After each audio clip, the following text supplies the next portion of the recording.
Hello students, welcome to a new session. Today in this session we are going to elaborate the 14 principles of management in a detailed manner.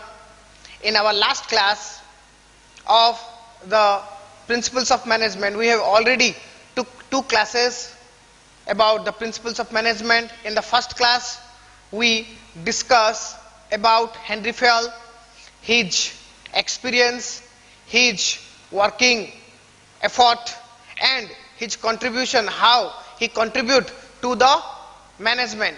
Clear? By wrote a book, that is General and Industrial Administration. And in the second class we have discussed about the all 14 principles of management, and we know how to memorize those 14 principles, because it is very important to memorize all the 14 principles. Unless we know, we remember a rule, we cannot apply it. Yes or no? Obviously, whenever if we want to use some rule, then we must know the rule. So that's why, as I suggest, the 14 principle is important for all. Everyone is to use the principles in economic activities and also in non-economic activity to achieve or to get the objective done with limited resources and limited time, what we all want. Clear? So for that reason you have to remember all the 14 principles. तो वो जो 14 principles हैं हम कैसे याद रख सकते हैं, उसका एक तरीका मैंने आपको बताया है, जो कि एक वर्ड हमने कंस्ट्रक्ट किया, सीपीयूज फीड, जिसमें कि हमने क्या करना है कि वो जो 7 वर्ड हैं, वो जो 7 वर्ड का एक 7 अल्फाबेट का जो एक वर्ड है, उसको लेके हम कैसे 14 प्रिंसिपल डेवलप कर सकते हैं. ओके, और उसी क्लास में हमने थोड़ा थोड़ा समझा था अबाउट द ऑल 14 प्रिंसिपल कि वो प्रिंसिपल है क्या, और उसमें फेयल ने क्या सजेस्ट किया है, और what is the reliability validity of that points. Clear? उससे हमें पता चला कि डेफिनेटली फेयल ने जितने भी प्रिंसिपल दिए हैं, जितने भी रूल्स बनाए हैं, वो सब 100% यूज में आते हैं. वो all are more reliable, validate in today's business environment and in today's environment, take it as a general environment और business environment, पूरा का पूरा यूज में आता है. ठीक है? तो जैसे कि मैंने आपको बताया था लास्ट क्लास में कि डेफिनेटली वो चीजों को आप कैसे इंटरप्रेट करोगे और बेहतरीन तरीके से मैं और एक क्लास में आपको समझाऊंगा. So today is that class where we are going to dictate the each and every point in elaborately. Okay, so let us start with the principle. As we know, the principle is CPUs. क्या आता है? सो आप सभी को अभी याद आ गया होगा, तो आप मेरे साथ बोलिए. सी में क्या है? सी में था only one, centralization and decentralization. P में 4, parity of authority and responsibility, principle of order, principle of equity and principle of initiative. Clear? P से 4. देन यू से था 2. ओके, यू से था 2 क्या क्या है? Unity of command and unity of direction. Then S में था 3 principle, that is stability, scalar chain, stability of tenure and subordination of individual interest to group interest. Clear? Then था अपना F for fair remuneration. E से esprit de corps, जिसका मतलब है unity is strength. And D से था 2 principle, that is discipline and division of work. So I hope आप सबको ये 14 प्रिंसिपल्स ये तरीके से पूरे के पूरे याद आ गए हैं, आपके दिमाग में बस चुका है. आपसे अगर कोई भी कभी भी पूछे तो आप ये कभी नहीं भूलोगे. And I suggest, I advise, don't forget, don't try to forget those things. हमेशा याद रखने की कोशिश कीजिए. ठीक है, तो अभी आई होप कि आप सभी को वो सब याद आ गए होंगे।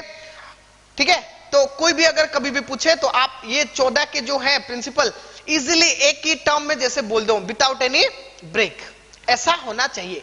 ठीक है कि नहीं? तो चलो अभी देखते हैं, एक एक पॉइंट को हम एलाबोरेटली डिस्क्राइब करते हैं कि वो पॉइंट एक्चुअली है क्या, और वो पॉइंट को, because we are concentrating on management, वो मैनेजमेंट में कैसे वो अप्लाई होता है कि नहीं? तो चलो देखते हैं। सबसे पहले हम शुरू करते हैं as like C for centralization and decentralization, जो कि था पहला प्रिंसिपल। ओके, तो सेंट्रलाइजेशन एंड डिसेंट्रलाइजेशन, जैसे कि मैंने आपको कल समझा दिया था कि सेंट्रलाइजेशन एंड डिसेंट्रलाइजेशन में फेयल का जो व्यू पॉइंट है कि हमें जो अथॉरिटी, जो अथॉरिटी है उसको हम दो टाइप में कभी कभी बांट सकते हैं, प्रोवाइड कर सकते हैं। एक तो है सेंट्रलाइज्ड वे में, दूसरा है डिसेंट्रलाइज्ड वे में। सेंट्रलाइज्ड वे में मतलब in that is totally depend upon situation के हिसाब से, कौन से सिचुएशन में हमें कौन सा डिसीजन लेना है, whether as a manager you want to और you are going with centralize और you are going with decentralize, it is upon your decision and you have to mix up both the things.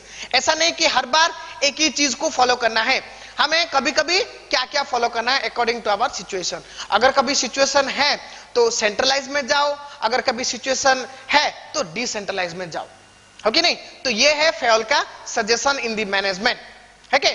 तो उसमें क्या होता है, when we want to go centralization, whenever we in the management, whenever an important decision, very important decision like decision making, policy formulation, okay, taking a project, approval, in that situations it is better to go with centralization, because ये time पे अगर हम सबको authority दे दें तो कोई भी एक परमानेंट डिसीजन पे हम नहीं आ पाएंगे। ये बोलेगा ये कर दो, वो बोलेगा वो कर दो, और कोई बोलेगा और कुछ कर दो, तो ये सब में अननेसेसरी फीडबैक्स आएंगे, लॉट ऑफ ऑप्शंस आएंगे और माइंड में, और पूरा का पूरा सिचुएशन कॉम्प्लेक्स हो जाएगा, कोई भी हम डिसीजन नहीं ले पाएंगे। तो इसके लिए हमें क्या करना है कि at that time, in important decision, in crucial time, we must go with centralization. Okay, then but in other situations like for routine work, day to day work, for simple activities, clear, in such situation it is better to go with decentralization. Decentralization means delegating to provide authority to your subordinates and to other staffs so that they can take the routine decisions, clear, because see, the subordinates are very what we say, they are very casual, okay, they are very acquainted with those decisions, so they can take their decisions without any failure. So we must trust upon them and we must provide the authority to take your own decision, simple decision. ठीक है? तो इससे क्या होगा, unnecessary time wastage नहीं होगा, और उन लोगों का जो सबऑर्डिनेट्स का जो है जो टाइम, वो भी कुछ इंप्लीमेंट होगा, उनका जो दिमाग है, जो आइडिया है, उसका भी कुछ वैल्यू रहेगा, और उन लोगों को भी लगेगा कि चलो हमारे डिसीजन का भी कोई वैल्यू है in the organization. In that way they feel, okay, they feel like the moral will be boosted up, okay, they feel like we are also a part of the management, उससे वो और motivate होंगे और अच्छे से काम करेंगे। okay, so simply we can say this principle states that authority और जिसको हम बोलते हैं पावर, authority और power should be delegated, centralized and decentralized way, based upon situation, based upon situation के हिसाब से हमें अप डाउन करना है। Centralization means authority in one hand, which is applicable in crucial situations like taking decision, okay, policy formulation etcetera, ऐसे जो भी है इंपॉर्टेंट डिसीजंस, वो टाइम पे हम सेंट्रलाइज के साथ जाएंगे। ओके, ऑन द कॉन्ट्ररी मतलब उसका ऑपोजिट, द अदर हैंड जैसे हम बोलते हैं। On the contrary decentralization is suitable for decentralization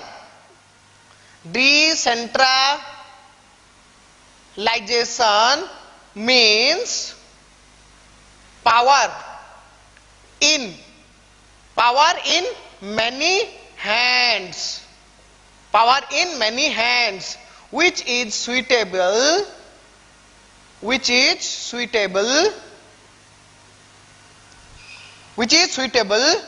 when we are going to take routine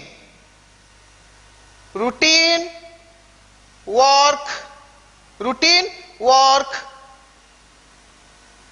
day to day basic decisions। Okay, day to day basic decision, routine work के time पे हम decentralize हो सकते हैं। Okay, Fayol suggest manager, Fayol क्या suggest करते हैं कि manager always cannot go with centralized और decentralized। Always a manager cannot go with centralize. ऐसा नहीं कि मैं एक मैनेजर हूं, मेरा डिसीजन कि हर टाइम मैं अपने आप ही डिसीजन लूंगा, तो वो गलत है। और ऐसा भी नहीं कि मैं हर टाइम डिसेंट्रलाइज वे में डिसीजन लूंगा, वो भी गलत है। तो फेयल क्या बोलते हैं? That Fayol suggest manager always cannot go with centralized or decentralized, okay, but have to use it according to the situation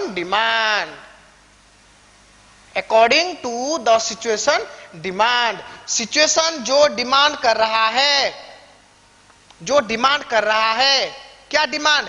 if situation demand for, जो कि सिचुएशन मतलब अगर क्रूशियल है तो सेंट्रलाइज ले लो, अगर नॉर्मल है तो डिसेंट्रलाइज वे में आप डिसीजन ले लो। ठीक है, that was the suggestion of Henry Fayol, that is about the rule, that is centralization and decentralization. Okay, clear? I hope सबको आ गया समझ में। लास्ट क्लास में मैंने अच्छे से समझाया था, अभी ये क्लास में हम क्या कर रहे हैं, आप कैसे उस चीजों को प्रेजेंट करोगे, क्लियर, वो चीज हम सीख रहे हैं।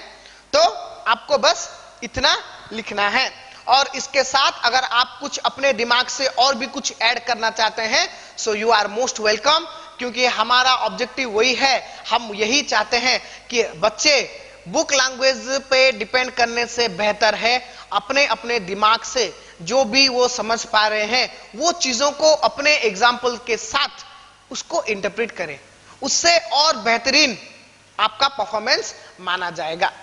ओके, तो आप ऐसे लिखो, नहीं तो ये जो बेसिक थिंग है जो मैंने आपको बताया, इसके साथ अगर आप कुछ और ऐड करना चाहते हो तो you are most welcome. Okay, clear? So ये हो गया students the first point. Next हम देखेंगे पी से जो आता है 4 प्रिंसिपल, जो कि बहुत ही सिंपल है, इजी है। सब तो सिंपल इजी है, आपको अभी तक समझ में आ गया होगा। आप सोच रहे होंगे कि सर आप बोलते हैं सिंपल इजी है, नहीं है, ऐसा है क्या? आप लोगों को लगता है ऐसा कि सिंपल नहीं है? नहीं, I hope you all prove me wrong. मैं बोल रहा हूं कि सिंपल है कि नहीं? आपको क्या लग रहा है? आपको लग रहा है कि डिफिकल्ट है? नहीं है। सो आप सभी मुझे गलत प्रूव मत करो, ठीक है? ये मेरा एडवाइस, ये मेरा रिक्वेस्ट है, ठीक है? आप सब मुझे मतलब सही करार दो कि मैं जो सोच रहा हूं कि ये सारे स्टूडेंट्स को सिंपल लग रहे हैं, अच्छा लग रहा है, याद आ रहा है, क्लियर? ये सब होना चाहिए और है भी सिंपल। आप सबको में भी ये रियलाइज हो जाएगा क्लास खत्म होने के बाद, है कि नहीं? चलो अभी देखते हैं दूसरा प्रिंसिपल, जो कि है दूसरा principle, parity between authority and responsibility. Okay, parity between authority and responsibility.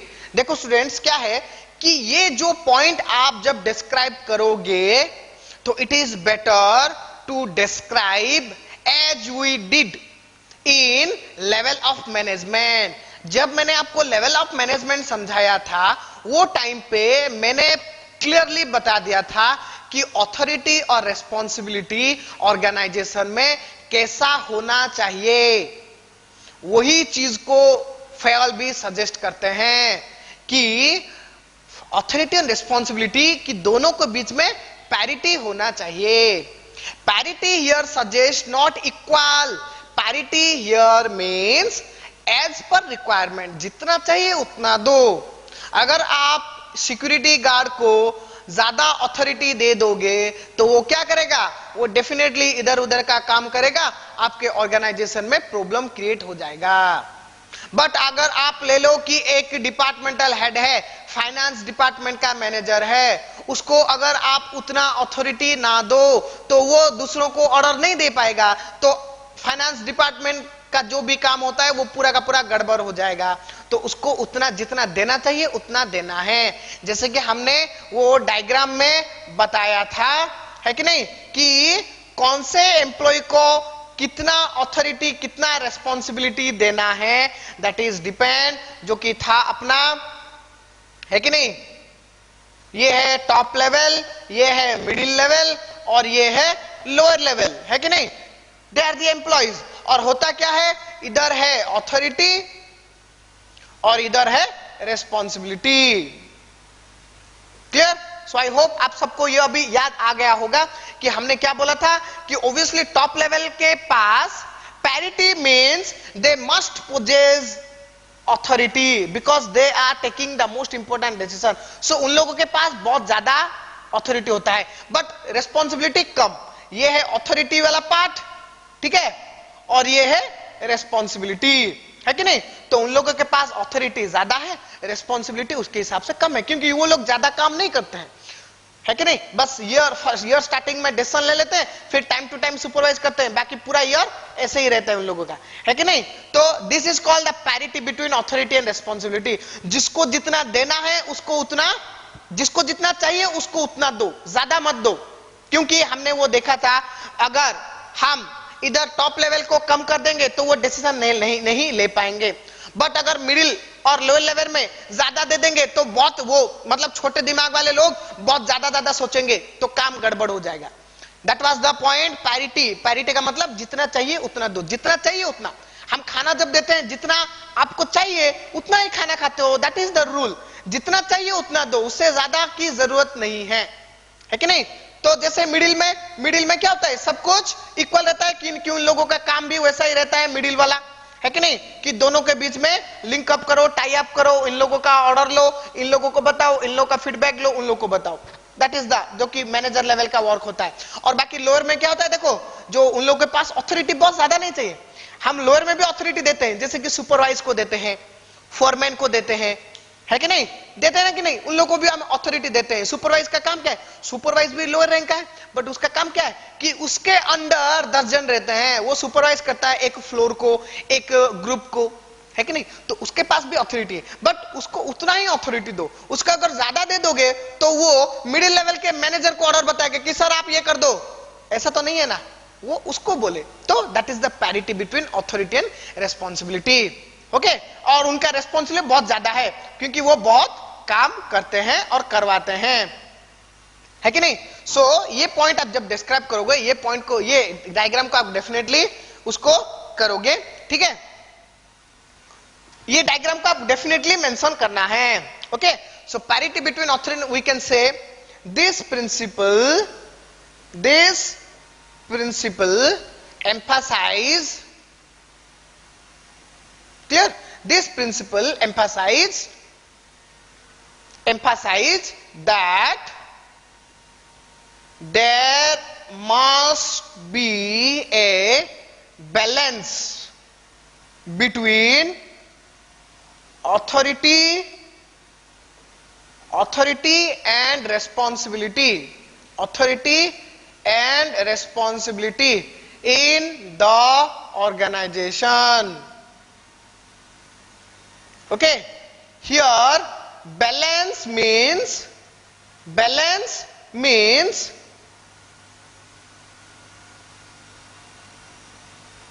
Management. Here balance का मतलब क्या है, बैलेंस का मतलब है management must provide authority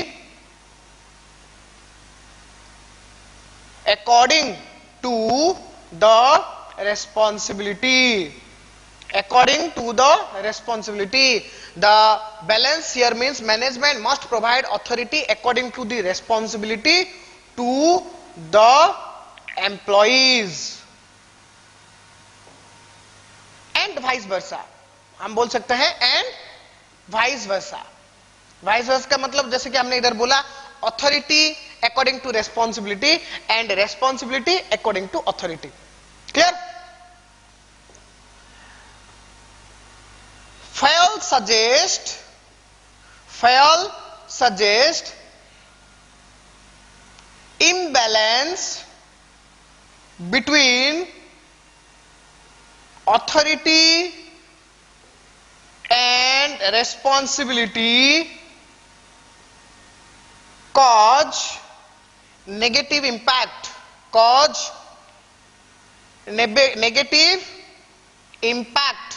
on management.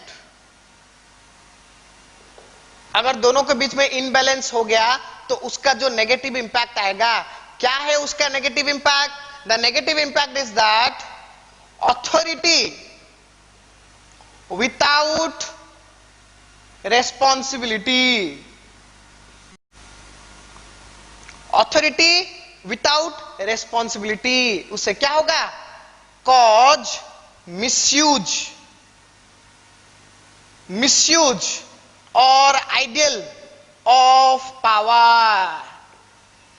अगर सोचो कि मैं आपको और आपके फादर आपको अपना बाइक और कार की चाबी दे दे, उसके साथ कुछ पैसे भी दे दिए विदाउट एनी रेस्पॉन्सिबिलिटी, तो अभी आपके दिमाग में क्या आएगा कि ये सब मिला, कुछ काम नहीं मिला, तो आप वो सब लेके एंजॉय करोगे, वो पूरा ख़त्म कर दोगे without any duty, without any responsibility. तो होता क्या है स्टूडेंट्स, अगर आपके पास कुछ ज़्यादा अथॉरिटी है without any responsibility, it means total waste of that power. तो वो क्या करेगा? वो इधर उधर छीछा लेदर मचाएगा. छीछा लेदर मतलब अपने दिमाग से काम करेगा, सब कुछ इधर उधर तहस नहस कर देगा, सब कुछ बिगड़ जाएगा, है कि नहीं? That is the misuse of power. जैसे हम बोलते हैं ना कि मिसयूज ऑफ पावर मतलब जिसके पास दिमाग नहीं है उसको अगर हम टॉप अथॉरिटी दे दें तो वो क्या करता है? वो कुछ नहीं करता है, जब खाता पीता आराम करता है और लोग जाओ भाड़ में, है कि नहीं? तो ऐसा नहीं करना है, ठीक है? फयल ये सजेस्ट करते हैं authority without responsibility cause misuse और ideal of power. And responsibility, अगर सोचो कि हम ओनली रेस्पॉन्सिबिलिटी दे देंगे ऑथोरिटी नहीं देंगे तो क्या होगा? Responsibility without authority cause non fulfilment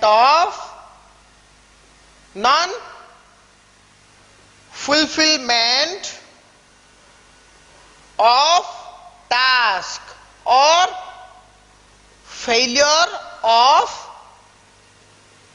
task, non fulfillment और failure of task। अगर हम क्या करेंगे, अगर हम रेस्पॉन्सिबिलिटी सिर्फ देंगे विदाउट अथॉरिटी, आपको चलो आपके फादर ने आपको एक बहुत इंपॉर्टेंट काम दे दिया है, बट उसके रिलेटेड जो भी इंस्ट्रूमेंट्स आपको चाहिए, जो भी रिसोर्सेस चाहिए, वो कुछ भी नहीं दिए हैं, तो क्या होगा? आपके दिमाग में you want to fulfill those activity, but आप कर नहीं पाओगे क्योंकि उसको रिलेटेड आपके पास इंस्ट्रूमेंट रिसोर्सेस नहीं है। You trying to fulfill your responsibility but you are unable because you don't have the resources, तो वो हो जाएगा प्रॉब्लम। अगर कोई मतलब मैनेज्ड अगर पर्सन को हम क्या करेंगे, काम दे देंगे, हमें मतलब चाहिए और हमें पता है कि वो काम कर देगा, इसलिए हमने उसको कहा दिया, वो भी डेडिकेटेड है, बट अगर हम उसको उतना अथॉरिटी नहीं देंगे तो वो काम नहीं कर पाएगा। Clear? That is the point Feld suggests we must, according to the work, according to the situation, according to the effort, clear, कौन से लेवल का वर्क है उसके हिसाब से हम एम्प्लॉयज को अथॉरिटी देंगे और रेस्पॉन्सिबिलिटी देंगे। क्लियर? बिकॉज दोनों साइड से अगर कोई भी एक ज्यादा हो गया, कम हो गया, तो प्रॉब्लम ही प्रॉब्लम है। दोनों साइड में हमें नेगेटिव इंपैक्ट ही मिलेगा। नेगेटिव है, misuse is a negative and failure of task is also negative. तो दोनों अगर इधर उधर हो गया तो बेहतर नहीं है। तो it is better to go with the rule, that is we must maintain a balance between authority and responsibility. Okay, clear हो गया? क्लियर? 2 number point.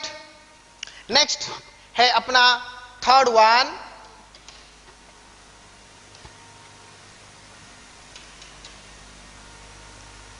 जो कि है principle of, third one is the principle of order. Principle of order, okay, principal of order. Principle of order, order मतलब क्या होता है कि हमें proper order, arrangement. This principle suggest that everything in the organization must be arranged in a proper order.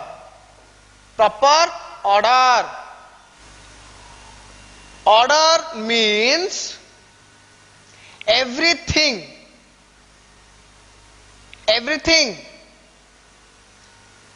in its right place। Right मतलब जिसको जिधर, जो चीज को जिधर होना चाहिए वो उधर हो, that is the order. Order means, clear?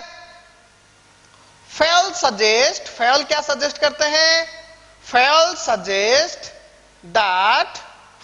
Suggest करते हैं कि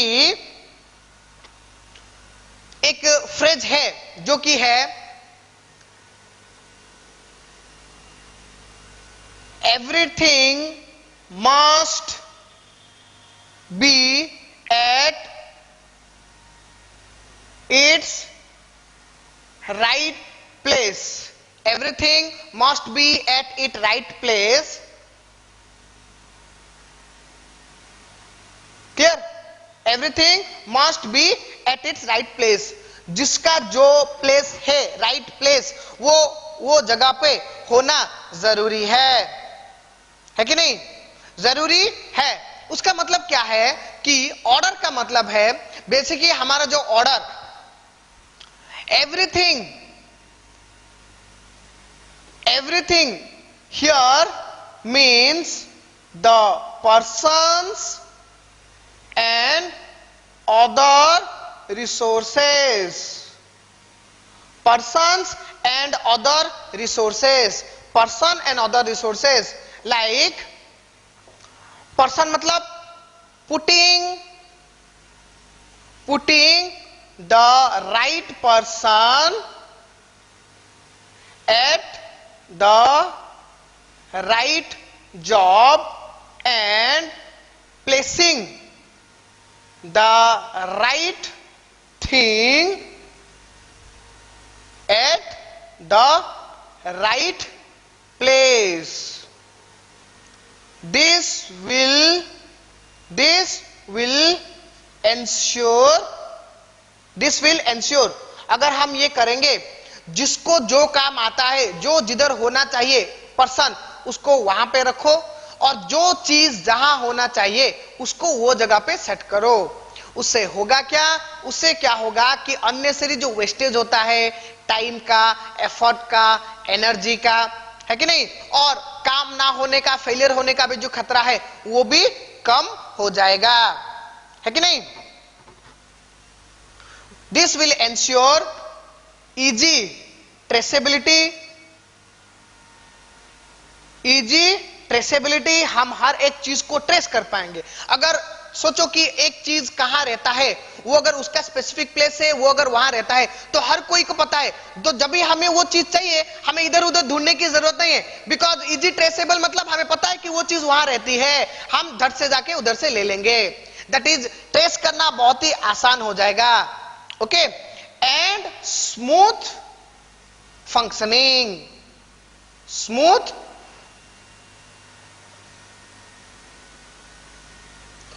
फंक्शनिंग, और जो काम भी है वो बहुत ही स्मूथली होगा, है कि नहीं.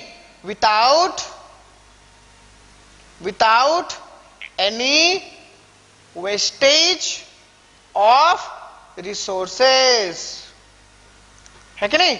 तो इसका जो बेसिक मीनिंग है ऑर्डर का मतलब, फेल करते हैं कि हम अपने ऑर्गेनाइजेशन में जितने भी रिसोर्सेज यूज करते हैं, हर रिसोर्सेज को उसके प्रॉपर प्लेस में, प्रॉपर टाइम में हम यूज करना चाहिए, ताकि उससे कोई भी गड़बड़ी ना हो, इजीली ट्रेस हो पाए, इजी फंक्शन हो पाए, और कोई भी मतलब जो कि है डिफेक्ट, ओके, डैमेज, फेलियर, वो सब हमें फेस करना ना पड़े. Okay. That is the principle of order. Clear. Next जो है the principle of equity.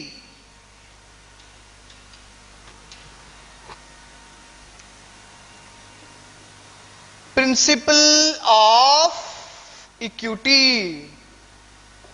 Principal of equity.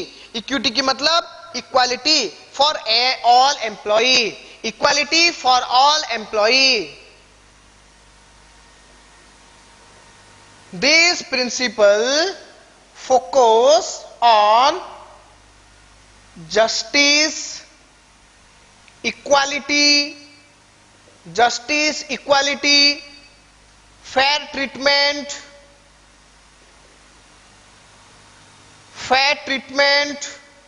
to all employees in the organization. Okay. The manager must always consider all employees equally.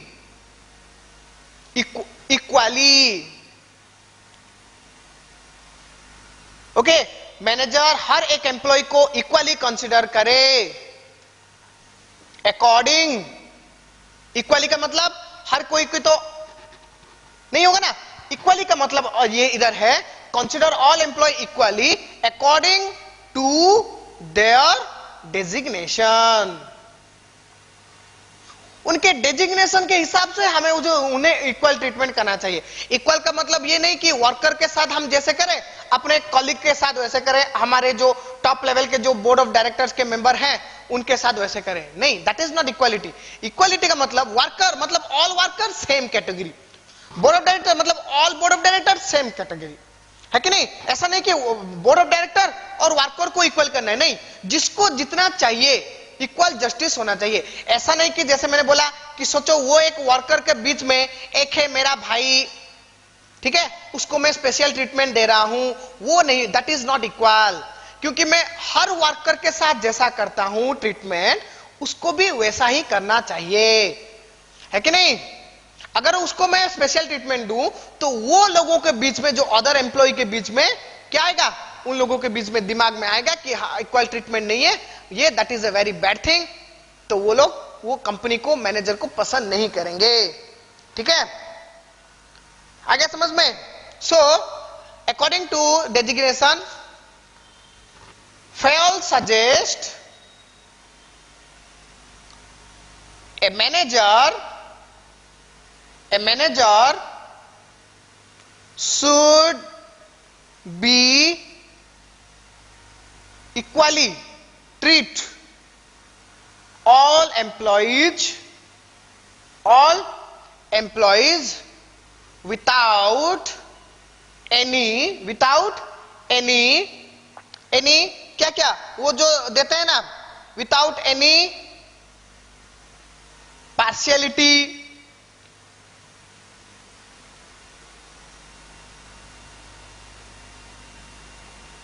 Favouritism, okay, partiality, favouritism, nepotism, okay, without any partiality, favouritism, nepotism to any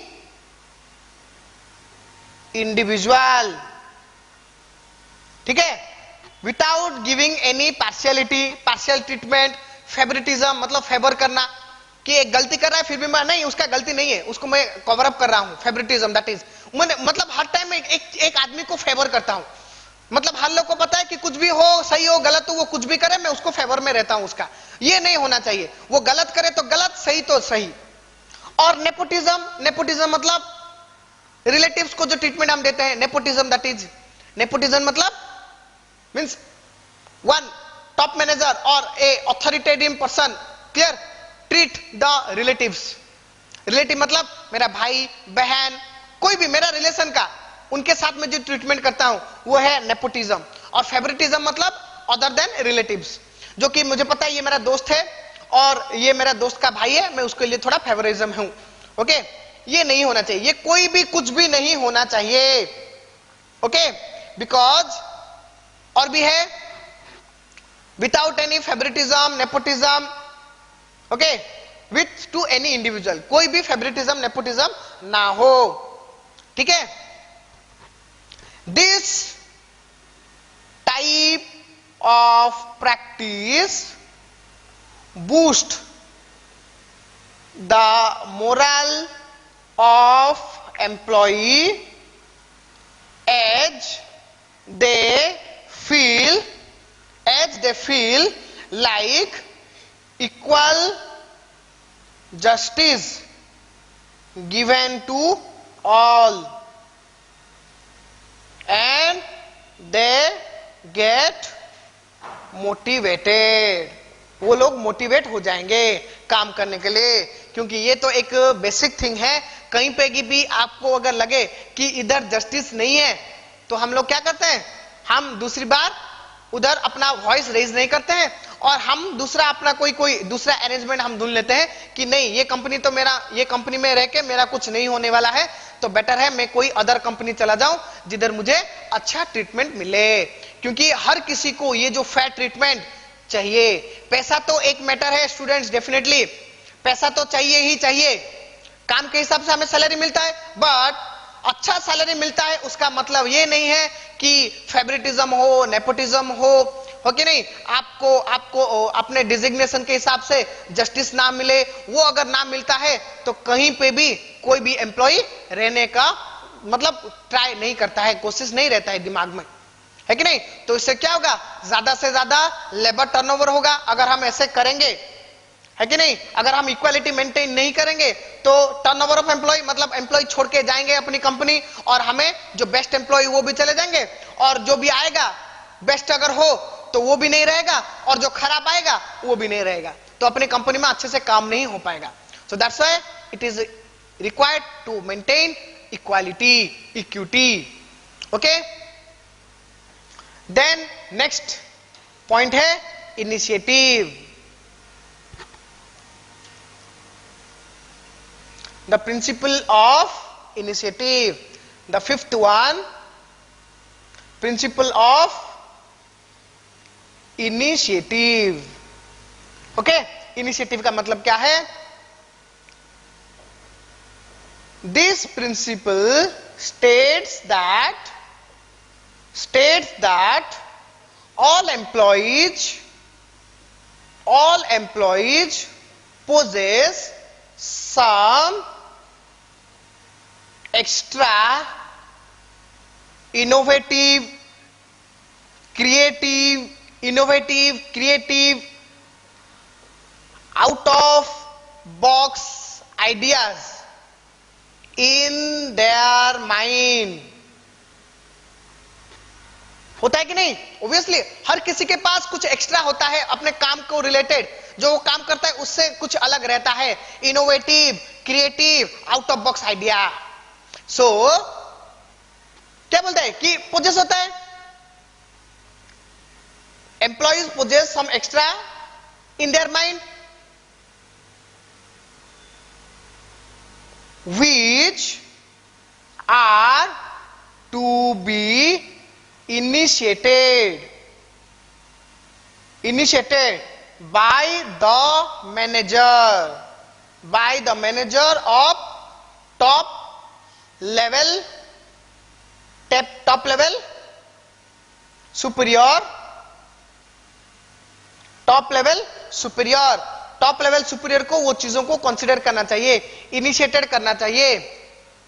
initiated and those must be used in some situation.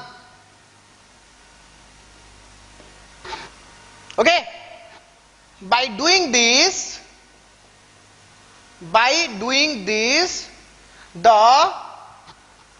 the efficiency, skill of the employees enhanced. They feel like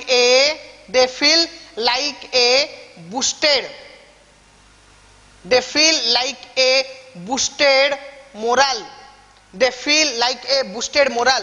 उनका moral भी है, जो moral वो भी बहुत ज्यादा boosted हो जाएगा. Okay, and it also create a sense of belongingness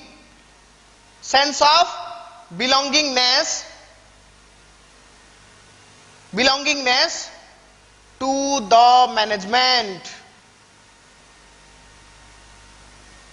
belongingness create होगा as they feel that their ideas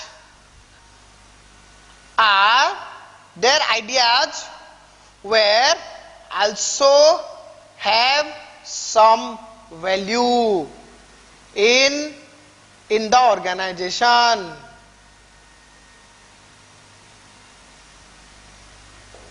okay, उनको लगेगा, अगर सोचो कि जैसे मैंने बोला कि वो लोग अगर कुछ आइडिया दे रहे हैं, मैनेजर उसको एक्सेप्ट करो, लो, अगर रिक्वायरमेंट तो उसको यूज करो, नहीं तो नहीं, उसको डीमोटिवेटेड मत करो. अगर हम डीमोटिवेटेड करेंगे तो वो नेगेटिव की ओर जाएंगे, है कि नहीं? बट अगर हम उसको एक्सेप्ट करेंगे, उनको कॉन्ग्रेचुलेट करेंगे, उनको अगर हम उसको स्कोप देंगे और करने के लिए, तो उनका एफिशिएंसी, स्किल और बढ़ेगा, उससे फायदा मिलेगा कंपनी को, वो एनहांस फील करेंगे, बूस्टेड हो जाएंगे, उनका जो है बिलोंगिंगनेस क्रिएट होगा और वो और बूस्टेड होके मोटिवेट होके काम करेंगे। क्लियर? क्यों? क्योंकि उनको लगेगा to the management as they feel that their ideas have some value, उनको लगेगा कि हमारा आइडिया भी मैनेजर यूज करते हैं, मतलब वो हमारे लिए कितना केयर करते हैं, हमारा पोजीशन उनके लिए कितना ग्रेट है, वो ये सोचेंगे और उसके हिसाब से डबल काम करेंगे, है कि नहीं? Clear? That was the basic point of the principle of initiative. Okay, Fayol suggest to motivate positively by initiating the hidden talent, initiating the hidden talent of employee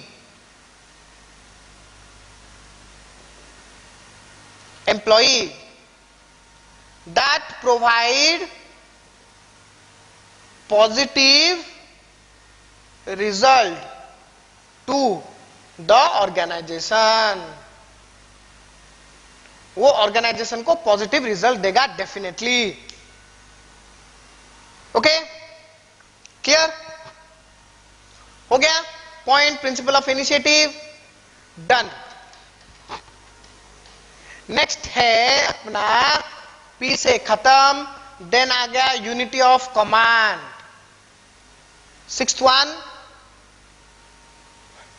yes sixth one, unity of command.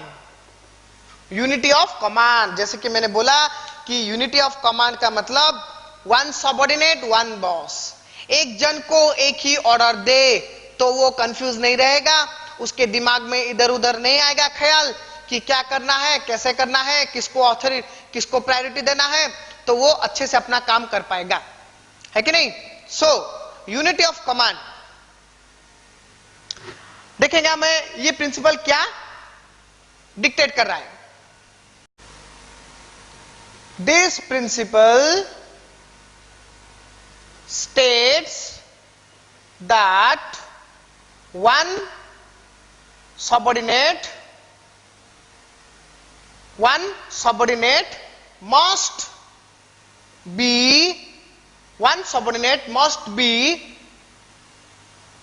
responsible or liable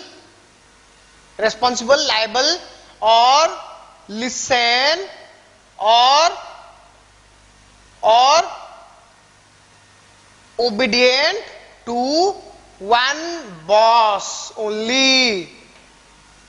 Okay, this principle states that one subordinate must be responsible. एक subordinate मतलब जो नीचे वाला किसके ऊपर responsible होगा? अपने जो ऊपर में है एक ही बॉस, वन बॉस, उसके ऊपर रेस्पॉन्सिबल, लाइबल, वो सुनेगा, वो उसको ओबीडियंटली फॉलो करेगा, एक ही बॉस को, है कि नहीं? The command must be flow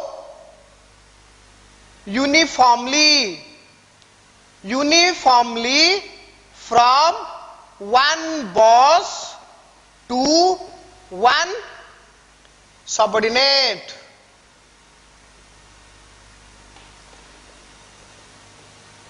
This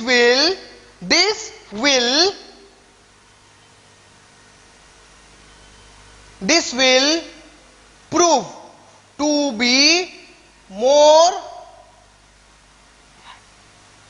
effective implementation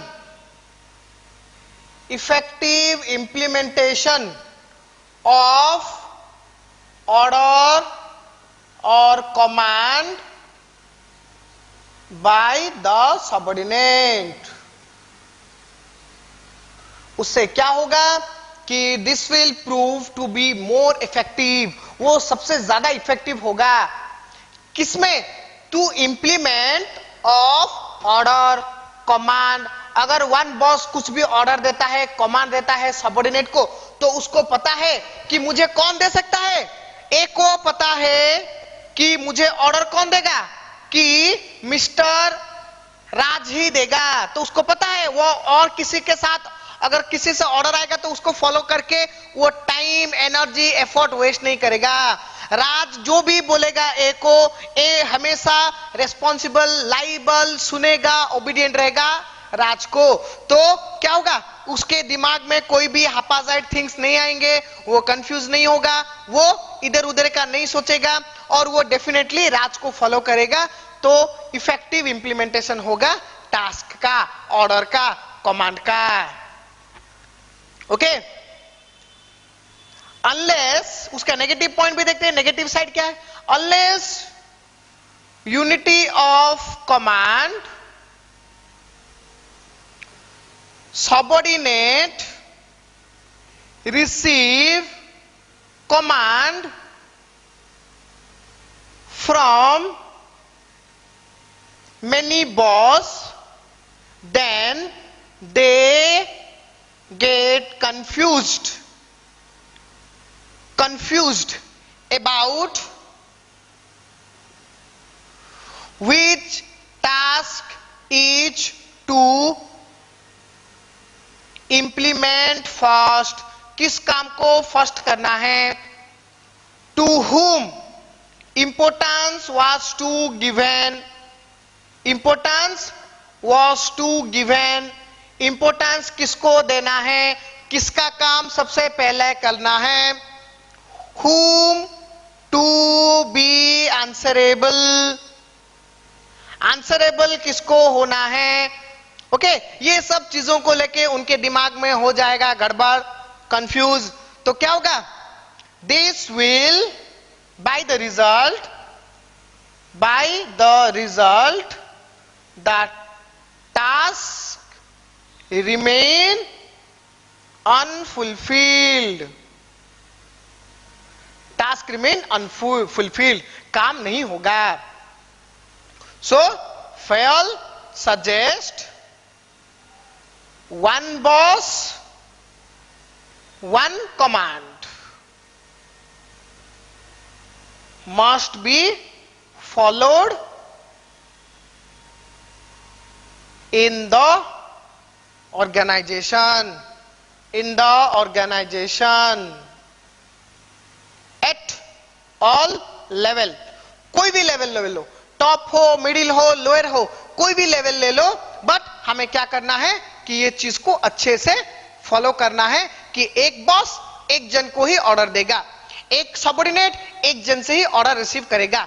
ऐसा नहीं कि पूरा मिक्सअप है, बहुत जन एक जन को ऑर्डर दे रहे हैं। जैसे कि मैंने एग्जांपल में बोला था कि आपके घर पे अगर कोई सर्वेंट है, एक साथ अगर आप 3-4 जन, आपके पापा, आप, आपके मम्मी कुछ ऑर्डर दे देंगे तो वो कंफ्यूज हो जाएगा, कुछ नहीं कर पाएगा। बट अगर एक कोई ऑर्डर देगा तो वो काम को अच्छे से अट्रैक्टिवली, इफेक्टिवली, एफिशिएंटली कर पाएगा। Okay, clear. Next, unity of order, then next है यूनिटी ऑफ डायरेक्शन। तो यूनिटी ऑफ डायरेक्शन, इधर डायरेक्शन का मतलब क्या है, डायरेक्शन मतलब the whole group must consider one group one objective, है कि नहीं, one head one plan.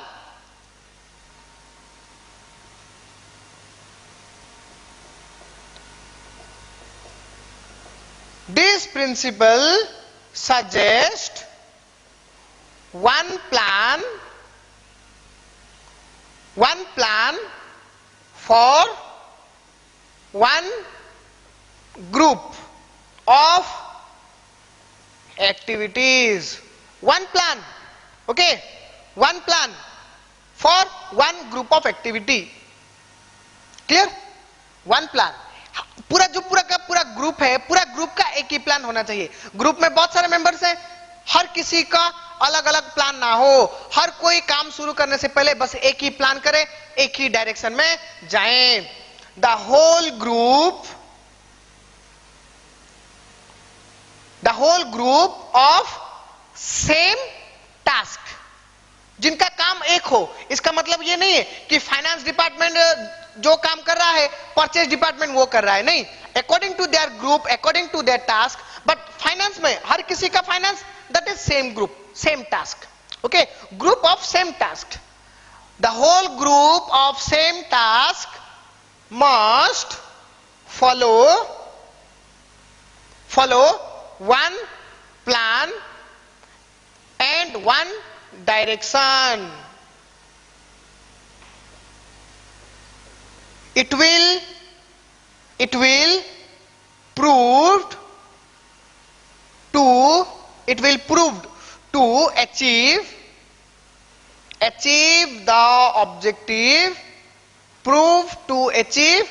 the objective,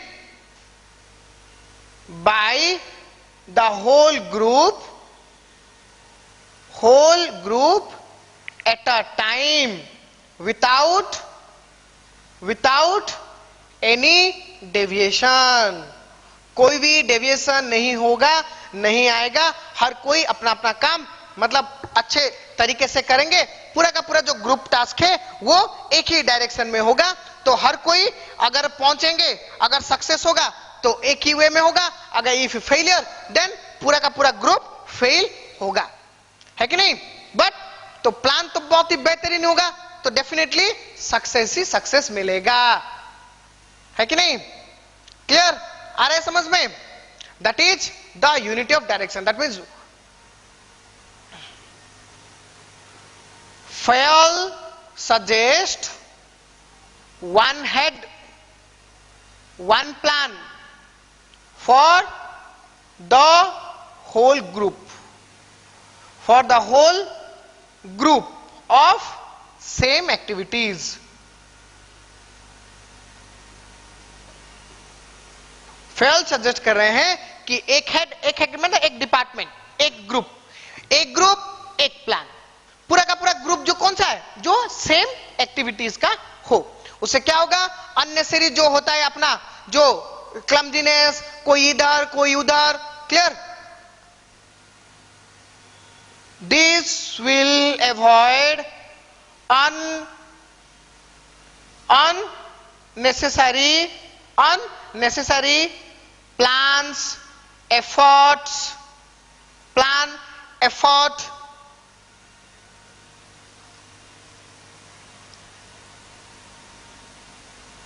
wastage of time, clear? Wastage of unnecessary plan, avoid करके क्या? अननेसेसरी, जो कि नेसेसरी नहीं है. एक ग्रुप में हर कोई अपना अपना प्लान दे रहा है, नेसेसरी नहीं है, एक ही प्लान करो, सब एक ही वे में जाओ. तो अननेसेसरी प्लान जो है, एफर्ट जो है, वेस्टेज ऑफ टाइम जो हो रहा है, क्लियर? वो सब अवॉइड होगा. Okay?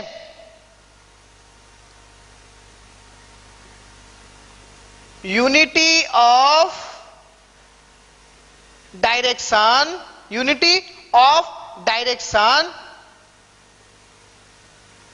is effective for achievement of objective well before or on time and resources. अगर आपको अचीव करना है अपना ऑब्जेक्टिव बिफोर और ऑन टाइम, रिसोर्सेस, जितना रिसोर्स है उससे कम और उतना ही, जितना टाइम है उससे कम और उतने टाइम में अगर आपको अचीव करना है, तो unity of direction is very important. हर कोई दूसरे जगह पे रास्ते में नहीं जाएगा, हर कोई एक ही रास्ते में जाएगा, ताकि एक ही जगह पे, एक ही टाइम पे, एक ही रिसोर्सेस के साथ पहुंचे, जो कि डेफिनेटली सक्सेस हमें मिलेगा. ओके? क्लियर? देन नेक्स्ट है unity of direction, unity of command over. Next is S. S से कितने स्टूडेंट्स? 3 हैं. Then next is S. S for ये 1 4 1 5 5 to 7 over. Then 8 1 is subordination, scalar chain.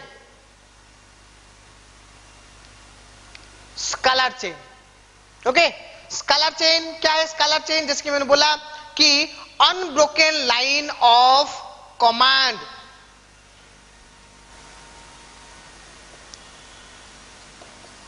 According to this principle, According to this principle,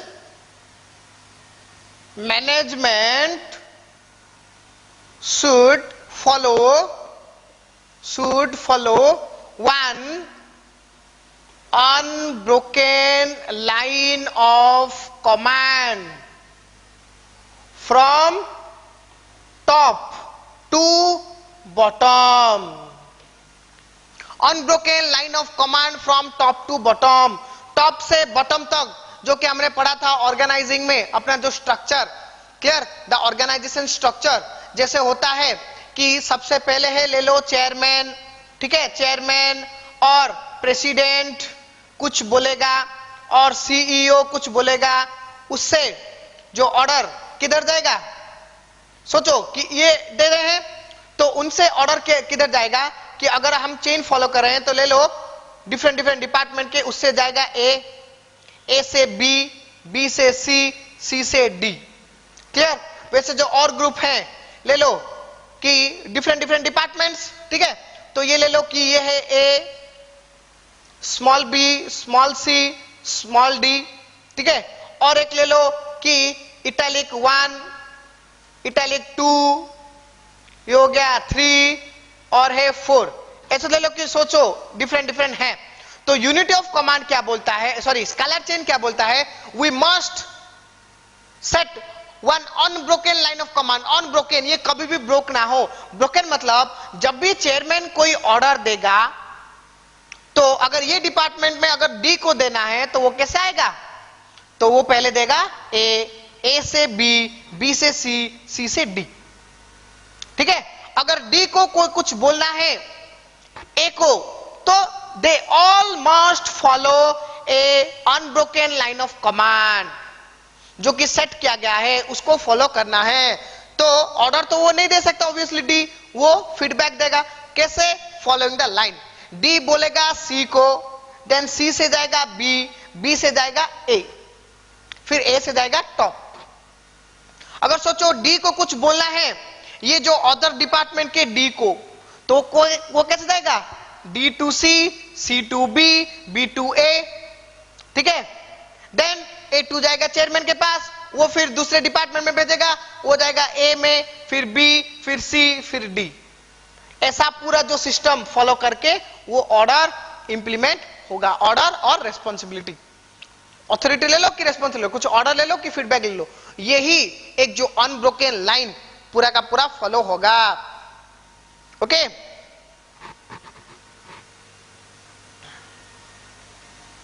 इसको हम बोलते हैं scalar chain. Okay, scalar chain means the unbroken line of command. Scalar chain, the unbroken line of command from top to bottom. Okay, so chain of command, scalar chain means a chain of command through which जिससे, जिसको use करके, clear, order, instructions, order, okay, instructions, message, order, instructions, message और request, feedback, हाँ feedback भी ले लो, feedback should follow और flow. Okay, all management tasks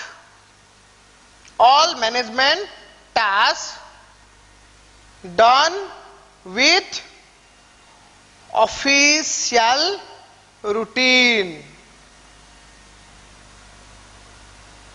This will enhance unofficial, unproductive movement of order, instructions, etc. इससे क्या होगा कि जो अनऑफिशियल वे में जो होता है अपने ऑर्गेनाइजेशन में, वो सब जो अनऑफिशियल है ना, वो सब एलिमिनेट हो जाएगा, सब ऑफिशियली सब तरीके से होगा, है कि नहीं? क्लियर? तो इसमें और एक चीज है, देखो students, Fayol suggest scalar chain should be followed by all manager, but in case of urgent reply,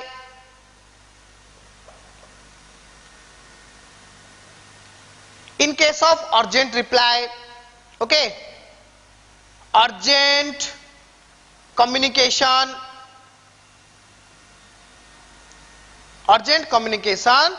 one can break the line of command to communicate with other staff of same designation.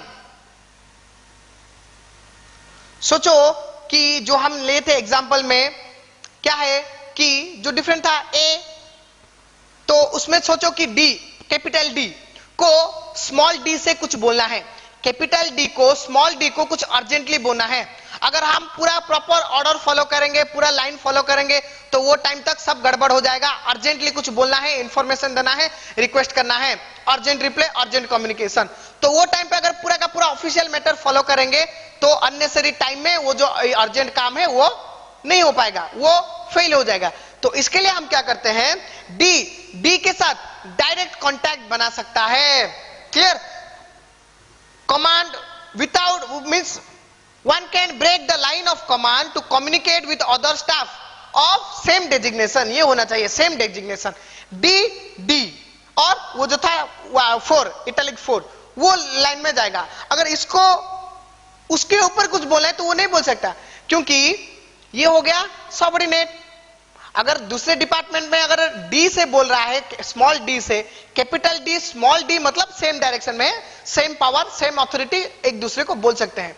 But small capital D अगर वो सोचेगा कि small C को मैं बोलूं, तो small C तो capital D से ऊपर वाला हो गया, पोजीशन वाला, तो वो उसको कुछ नहीं बोल पाएगा, तो उसको फॉलो करना पड़ेगा। But if we want to say immediately कुछ समथिंग अगर बोलना है with same direction, with same designation, we can break the communication line. This special system of communication is called gangplank. उसको हम क्या बोलते हैं, गैंगप्लैंक बोलते हैं। ये एक इंपॉर्टेंट है, गैंगप्लैंक। क्या है गैंगप्लैंक?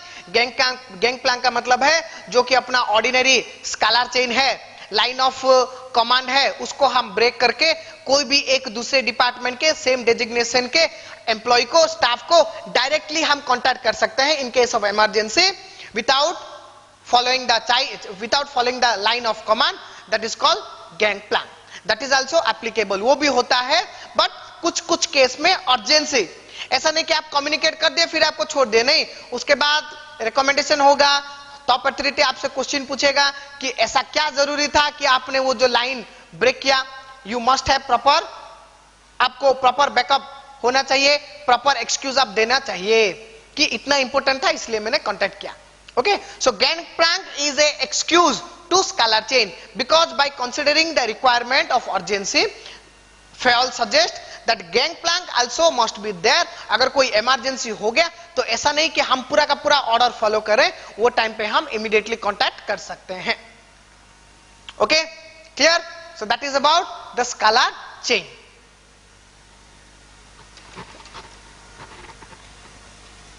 देन नेक्स्ट 9th one, ये स्टूडेंट्स आज हम पूरा का पूरा खत्म कर देंगे और एक एक्स्ट्रा क्लास हम नहीं लेंगे, ठीक है। 9th one क्या हो गया, स्केलर चेन हो गया, फिर हो गया stability of tenure. Stability of tenure. तो ये क्या होता है? This principle suggest that management must provide a stable employment to the employees. The tenure of work must be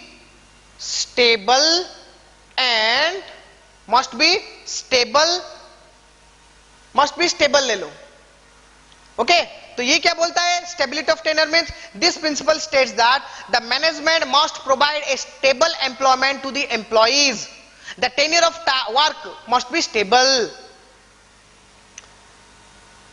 this will provide better result as कैसे? As the employee with regular work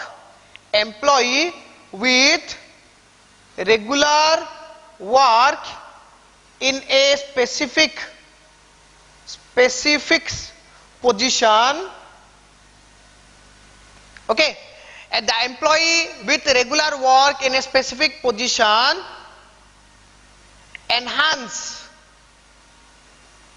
enhance his skill, specialization in that task, and also stability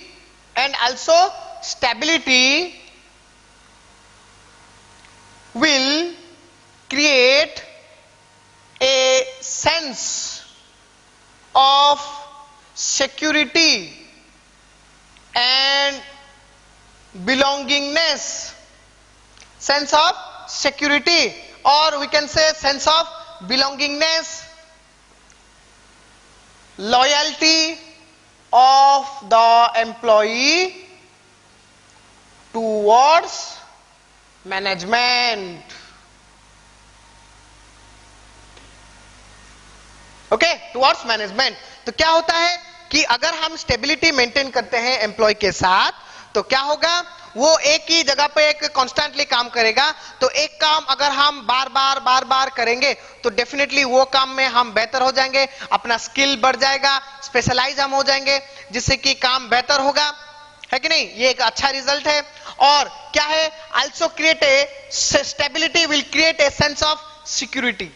मतलब employ को feel होगा कि मेरा जो job है secure है, कोई प्रॉब्लमेटिक नहीं है, मुझे इधर से कोई निकालने वाला नहीं है, तो मैं आराम से काम करूंगा, है कि नहीं? लॉयल भी वो फील करेगा मैनेजमेंट के लिए कि चलो मैनेजमेंट को मेरे पे भरोसा है, मैनेजमेंट में मेरे ऊपर भरोसा दिखाया है, तो मैं भी बेहतर काम करूंगा, है कि नहीं? ये एक और फायदा मिलता है कि नहीं? unnecessary movement like transfer, okay, transfer, deport of employee will cost a lot. Clear? Unnecessary movement like transfer, deport of employee will cost a lot by the way of unproductive training, development. Clear? Unproductive by the way, मतलब कैसे वो cost होता है? मतलब हम जो बोला cost है लॉट, क्या क्या खर्चा मतलब अननेसेसरी होता है कि अनप्रोडक्टिव ट्रेनिंग, हमने उनको जो ट्रेनिंग दिया वो हो गया अनप्रोडक्टिव, कुछ काम कर नहीं आया क्योंकि हमने उसको ट्रेनिंग दिया, काम करने के टाइम पे हमने उसको ट्रांसफर कर दिया। तो वो जो ट्रेनिंग हमने उसको प्रोवाइड किया वो हो गया पूरा बेकार। बाकी जो उसको डेवलपमेंट जो किया उनके ऊपर, क्लियर, जो भी उस कुछ को स्किल और कुछ भी टास्क, कुछ भी नॉलेज गेन किए दिया उन लोग को, वो भी हो गया वेस्ट, क्योंकि वो नया जगह पे जाएंगे, नया काम सीखेंगे, तो हो गया पूरा waste. So unproductive training, development, okay, time, effort, okay, तो ये सब वेस्ट होगा। So Fayol suggest we must follow the stability of tenure of employees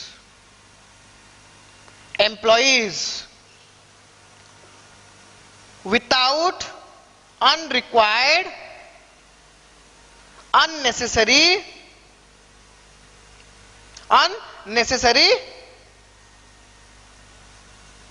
transfer, deport, etc. Okay, those must be done only when necessarily required. Clear? Those मतलब हमें transfer करना है, definitely transfer करेंगे, deport भी करेंगे, when, only when it is necessarily required. अगर जरूरत नहीं है तो मत करो, एक पोजीशन में उसको रखो, तो उससे क्या होगा, वो बेटर होगा, बेस्ट होगा, वो फ्यूचर में जाके आपको और भी प्रोडक्टिव रिजल्ट दे सकता है, और उससे आपका जो time, okay, effort, your lot of expenses in training, development, all will be saved. Clear? Then next 10th one कौन सा था, क्या था? Subordination of individual interest to group interest.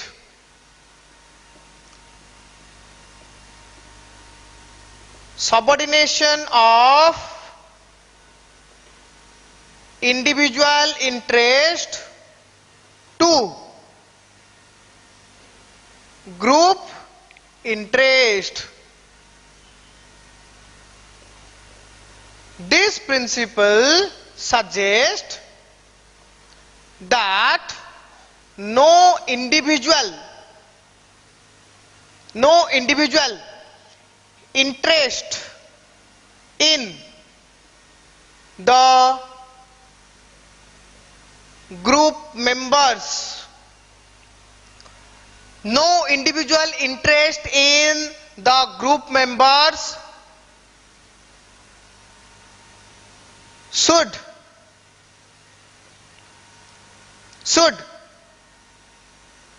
giving any importance or priority. Okay, the importance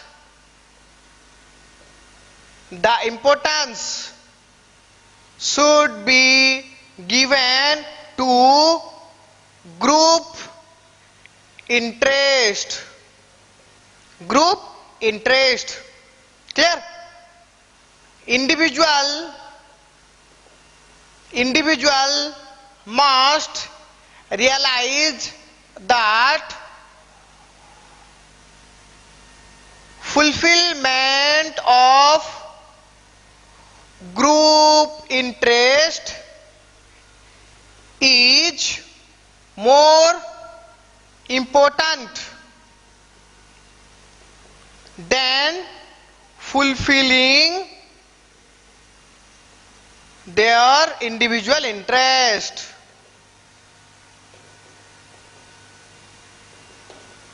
okay, उन लोग को realise होना चाहिए कि इंडिविजुअल इंटरेस्ट फुलफिल होने से कुछ नहीं होगा। It is important to fulfil our group interest. Group interest, group का जो प्लान है उसको फॉलो करो, उसको कैसे कंप्लीट करना है उसको देखो, है कि नहीं? अगर हम अपने हिसाब से सोचेंगे, अपना इंटरेस्ट अगर खत्म हो गया तो हो गया, नहीं, वो रियलाइज करना चाहिए कि ग्रुप का अगर इंटरेस्ट कंप्लीट हो तभी हम लोगों का जो इंडिविजुअल इंटरेस्ट ही कंप्लीट होगा। completion of group interest, that is equal to completion of our interest. But completion of our interest is not equal to completion of group interest. Interest का मतलब इधर क्या है? द ऑब्जेक्टिव है कि नहीं? अपना ऑब्जेक्टिव कंप्लीट होना हो गया, मतलब ये नहीं कि ग्रुप का हो गया. अगर ग्रुप का नहीं हुआ तो हमें कुछ नहीं मिलेगा. चलो ये समझ लो अच्छे से. अगर सिर्फ हमारा हुआ, ग्रुप का नहीं हुआ तो हमें कुछ नहीं मिलेगा. बट ग्रुप का हुआ, हमारा नहीं हुआ, उसका मतलब हमारा हुआ, है कि नहीं? क्लियर? तो ये चीजें जो है उन लोगों के दिमाग में आना चाहिए. क्लियर? सो फेल सजेस्ट, फेल क्या सजेस्ट करते हैं? Fail suggest each manager must make realize all employees that the group importance, the group interest is most important than individual interest. Individual interest as group effort is the essence of achievement of group objective, achievement of organizational objective,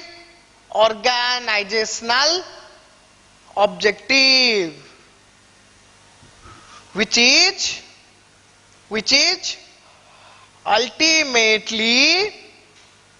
ultimately the individual interest also achieved with organizational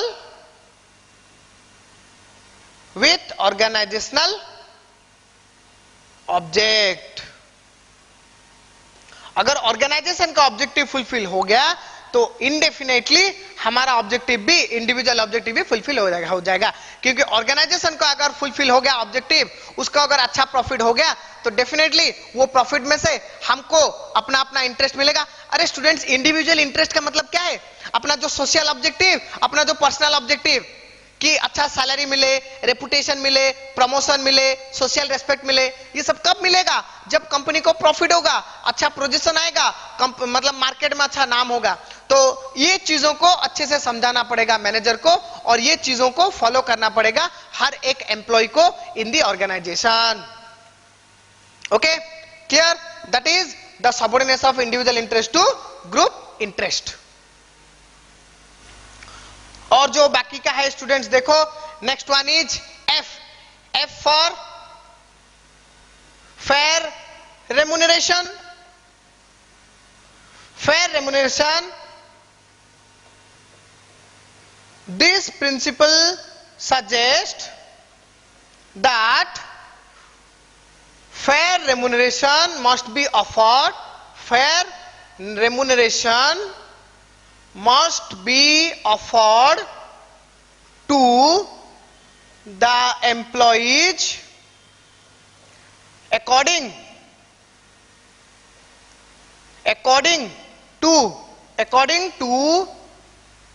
their performance, skill and ability. Okay, उनके skill, ability, performance को लेके fair remuneration मिलेगा. Skilled employ get more than unskilled and semi-skilled.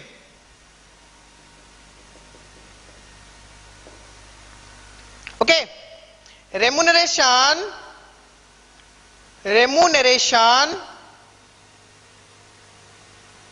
according to piece wage, ये नहीं लिखते हैं क्योंकि ये दूसरा प्रिंसिपल है. ठीक है, हम लिख देते हैं कि remuneration remuneration according to performance satisfy skilled employees. मैंने बेहतर काम किया, मुझे बेहतर सैलरी मिला, तो सेटिस्फाई मुझे होगा, है कि नहीं? तो remuneration according to performance satisfy skilled workers and motivate unskilled workers to perform well to get more handsome remuneration. ठीक है? जो देखो सबके लिए फायदा है, जो स्किल्ड है, मैं बेहतर काम करता हूं, मुझे पता है मैं बेहतर काम करता हूं, अगर मुझे उसके हिसाब से सैलरी मिलेगा तो आई गेट सेटिस्फाइड, मुझे बड़े मतलब बहुत अच्छा लगेगा, मैं और आगे काम करने के लिए सोचूंगा। डेफिनेटली मुझे लगेगा कि ये जो ऑर्गेनाइजेशन में मतलब ये चीजों को कितना इंपॉर्टेंस देते हैं रेम्यूनरेशन को, है कि नहीं? और जो कि अनस्किल्ड है उनको लगेगा कि मैंने काम नहीं किया, मुझे नहीं मिला, ये मेरा ही गलती है, तो नेक्स्ट टाइम मैं और बेहतर काम करूंगा ताकि मुझे बहुत हैंडसम सैलरी मिल पाए। Okay, fail suggest fair remuneration boost the morale of all employees, may be skilled or unskilled, skilled and unskilled, skilled हो अनस्किल्ड हो, सबका मोरल वो बूस्ट करता है। तो definitely we should follow this principle. Okay,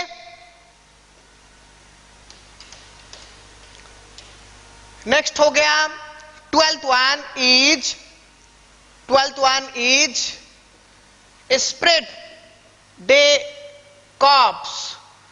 इसका मतलब क्या है? This means unity is strength, unity is strength, all employees in a group must be in a coordinated and cooperative, all the employees in a group must be in a coordinated and cooperative relation. This will help to achieve or fulfillment of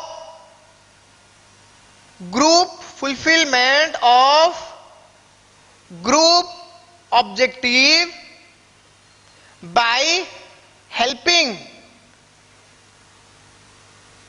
each other. Okay, this will also enhance the spirit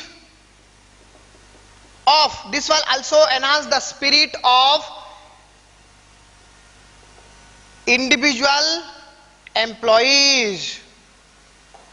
individual employ का spirit भी बढ़ जाएगा, क्योंकि उसको लगेगा कि मैं अकेला नहीं हूं, मेरे साथ बहुत जन हैं, मेरे साथ मेरा पूरा जो ग्रुप है, अगर कुछ भी प्रॉब्लम आता है, कुछ भी अगर रिस्क टाइम आता है, मेरा कुछ तबीयत खराब होता है, मैं कुछ फुलफिल नहीं कर पाता हूं, तो डेफिनेटली मेरे जो ग्रुप मेंबर हैं वो मेरे काम कर देंगे। Okay, this will create a sense of harmony, fiduciary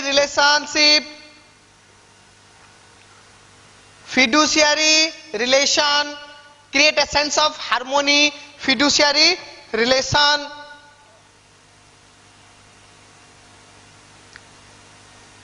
and bonding among the employees. among the employees, which is a very positive sign for management. For management, as individual क्या होगा, कैसे कि जो individual complexity, misunderstanding eliminated, clear, and the work will never hampered.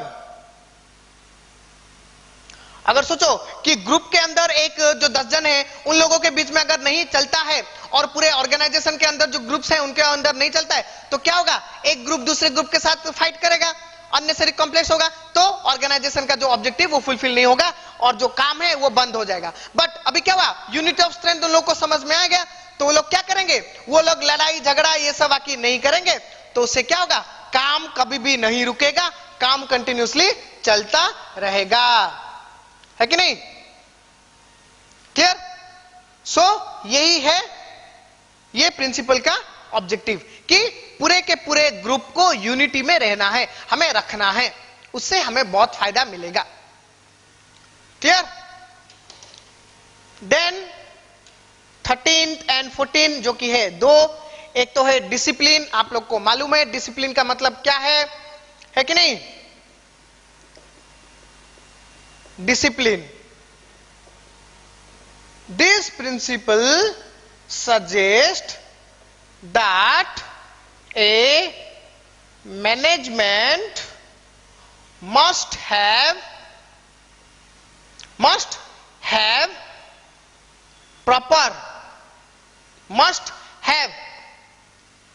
definite rules, principles, regulations and policies and proper implementation or follow up of those principles. जो भी principal हम कर रहे हैं वो अच्छे से फॉलो हो सके, है कि नहीं? Clear? Without any break, without any, मतलब क्या हुआ, देखो discipline in authority, responsibility,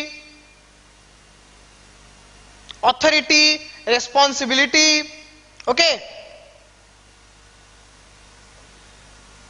routine work में भी डिसिप्लिन होना चाहिए, ओके. डिसिप्लिन इन प्लेस में भी, okay. Authority, responsibility, routine work, place, clear, will create a healthy environment for healthy work.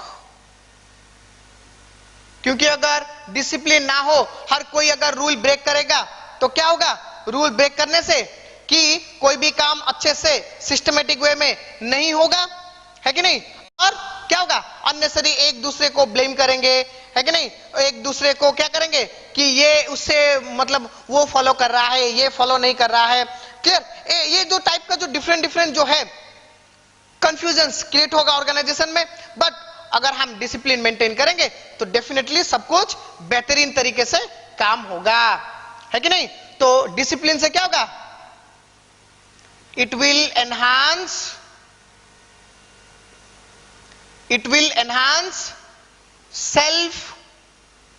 self control among the employee, and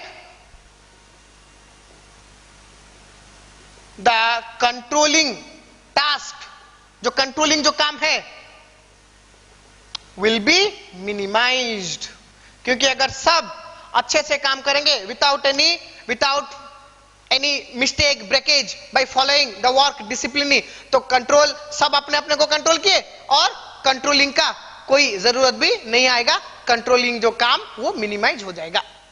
okay, that is the principle of discipline. Clear?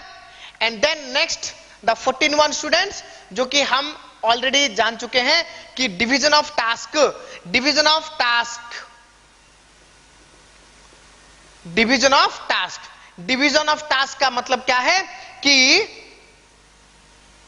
Divide the whole task in small groups, divide the whole task in small groups and then assign the task to specialized person.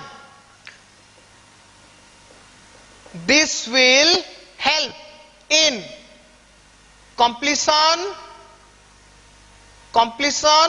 of task with proper time, effort by specialized person with special result or quality. है कि नहीं? बेहतरीन लोग काम करेंगे, बेहतर काम मिलेगा. Clear? This will also avoid unnecessary wastage of time, effort and resources of the organization. क्योंकि बेहतरीन लोग बेहतर काम करेंगे, विदाउट तो बेहतर लोग काम करेंगे तो डेफिनेटली उन लोग के हाथ में कोई भी मिस्टेक नहीं होगा, कोई भी डिस्ट्रक्शन वेस्टेज नहीं होगा, तो काम बेहतरीन तरीके से होगा. ओके, तो फेल यही सजेस्ट करते हैं. Clear? So this is about the 14 principles of management, जो कि ये क्लास में हमने पूरा का पूरा कंप्लीट किया. ये जो प्रिंसिपल नो डाउट थोड़ा लेंदी क्लास हो गया, बिकॉज अगर ऑलरेडी हम 2 क्लास कर चुके हैं और एक क्लास करेंगे तो अननेसेसरी कुछ रिक्वायरमेंट नहीं है. ठीक है, तो आपको ये क्लास को अच्छे से देखो. ये खत्म होने के बाद the principles of management I will assure you कि आपका पूरा का पूरा वो क्लैरिफाई हो जाएगा. Okay, so with this we conclude the class and hope for a better and healthy and happy next class. Thank you.